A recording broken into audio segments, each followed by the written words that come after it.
This bread recipe is the truth. If you're lucky, you might get some to eat, because trust me, the whole family would love this recipe. So let's get into it. First thing, you need 2 cups of flour, a teaspoon of yeast, half a teaspoon of salt, and 2 tablespoons of sugar. You mix the dried ingredients to combine, and then you go ahead to add your egg. You want this egg to be at room temperature. You don't want to use a cold egg. And I'm just going to remove the yolk from this egg for the final part of this recipe. Then I'll add in 1 cup of milk and then mix everything up, and we'll go ahead to knead this dough. You want to knead this dough till it is very smooth, and it must have developed some gluten in it. Knead this very well. Don't be tempted to add water to this, yes, because you might look at it as light, but the lighter it is, the fluffier the bread is going to be. So don't get tempted. So I just added in a tablespoon of butter, and I'm just going to knead this. You have to knead this for between 20 to 30 minutes until it must have developed some gluten in it. So yeah, if you're finding it difficult to knead this because it's light, you can leave this on the countertop for some minutes, and by the time you come back, it might be easier for you to knead this properly. That's if it's difficult for you to knead it, allow it to rest for some minutes and then come back to continue kneading it. That will also help.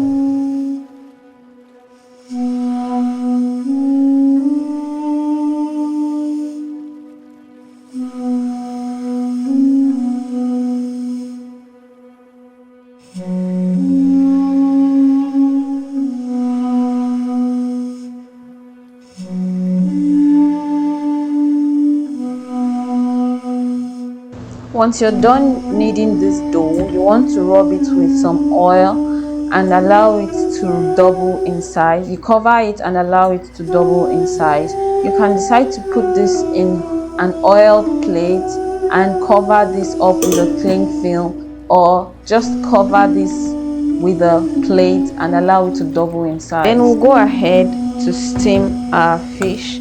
We'll just be using mackerel fish for this. Add in some water and just a little amount of salt according to your taste, and allow that to cook till it's soft. At this point, the dough has risen. You want to leave this dough to rise for about 1 hour. Depending on the region you are or wherever you are, will determine how fast this is going to rise. It might take longer than an hour, and it can also take less than an hour, depending on how hot where you are is. Or better still, you can put this in your warm oven or in a microwave and just allow this to rise. And once it has risen, just like what you see, you go ahead to cut this into whatever number you want, but just try to make sure that the sizes are the same or close to the same. So yeah, and then you just roll it up. Once you're done rolling them, you want to cover this with a clean cloth and leave it on the countertop while you go ahead to work on the filling or prepare the filling for this bread.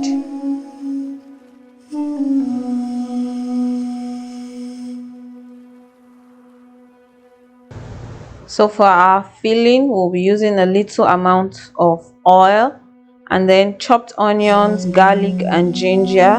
You want to fry this very well. Don't allow it to get burnt. Just fry it till it loses its pink color. And then you add in your thyme and curry. I'm using half a teaspoon of thyme and curry here. I'm just going to fry this just to fragrance the oil and allow this to have a very nice aroma. And then I'll go ahead to add in my fish that I have flaked. This is flaked fish. You have to debone it carefully and flake this very well.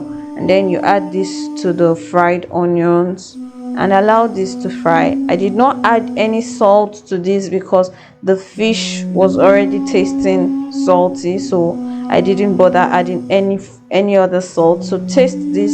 If it's okay, you can go ahead. If it's not, you can season to your taste, and you can as well add chili flakes or chili powder to this if you want, if that's what you like, and then allow it to fry very well until it loses any kind of moisture or fluid in it, and you're good to go.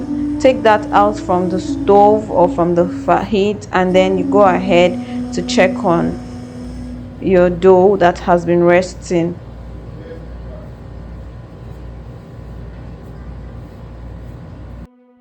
This is the point where you would need to preheat your oven while you're doing the rest of the work. Just start preheating your oven at this stage. So at this point, all we need to do is to roll out the dough and fill it up with the fish filling.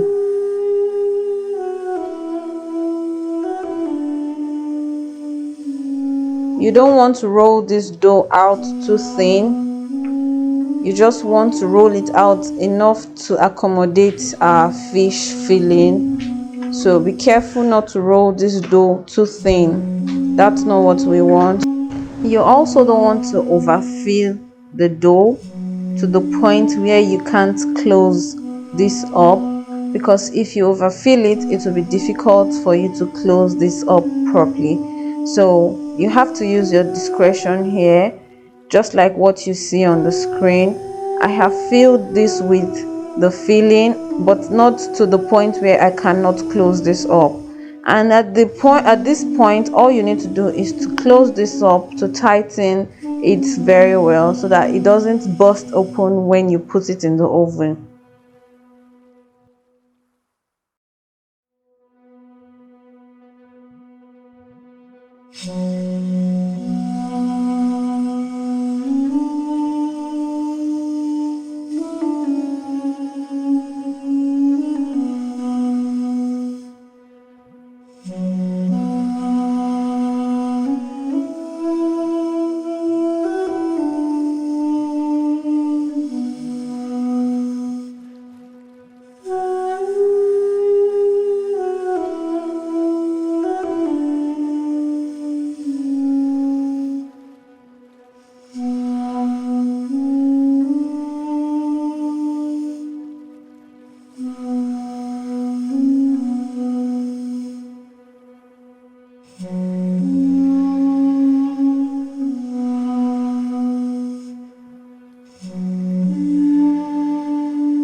Once you're done, you put this in your baking tray. Set it to however you want, depending on the baking tray that you're using, and cover this with a clean cloth for say 5 minutes to 10 minutes, just for it to double in size. When you're putting this in the tray, you don't want to put them too far away from each other. After 5 to 10 minutes, we are ready to brush this with our egg yolk. You remember the egg yolk that we took out in the beginning? Yeah, that one. So just add in a little amount of water and brush this egg yolk on the bread, just to give it the golden color that makes it look really nice. If you don't have egg yolk, you can use milk for this. Even if you don't have milk, you can decide to leave it like that. It doesn't change the taste of the bread. This is just to make it look appealing to the eyes. Bake this at 400 degrees Fahrenheit for 18 minutes and bring it out of the oven and enjoy. Thanks for watching this video. I'll see you in my next video. Bye.